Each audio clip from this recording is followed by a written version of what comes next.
You could try to survive it. You could try to polish all the way through and come out at the end and be more capable.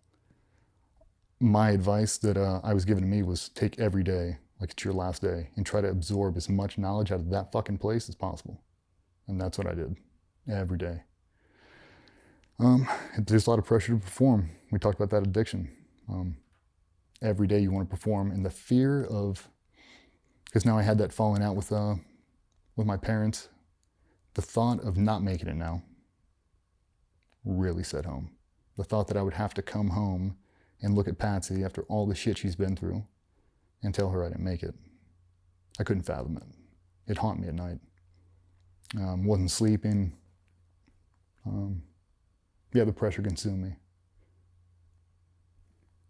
I try to use it to my advantage, but it's hard, man.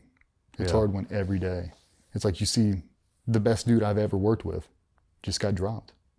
Like, why the fuck am I still here? I don't really care. So one more day. Do they tell you why you get dropped? Yeah. They do? No, yeah, they tell you. I mean, it's team guy to team guy. They tell you exactly why. And looking back on it now,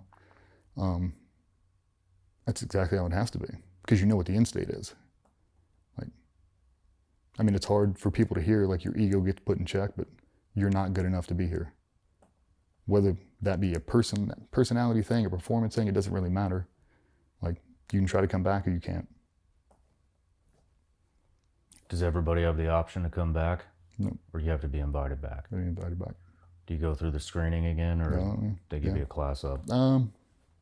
I'm sure it's different every time, though. I know a lot of guys have to rescreen. Some guys will stay there and they'll roll back if they get hurt or they mess something up. It's kind of like Hell Week in the sense if you get past a certain block, sometimes you don't have to redo that block. Unless you really mess it up, you got to redo the whole thing.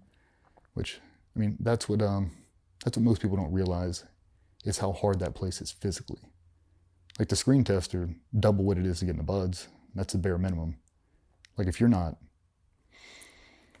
cranking out 120 push-ups, 140 sit-ups, 30 pull-ups, like you're last.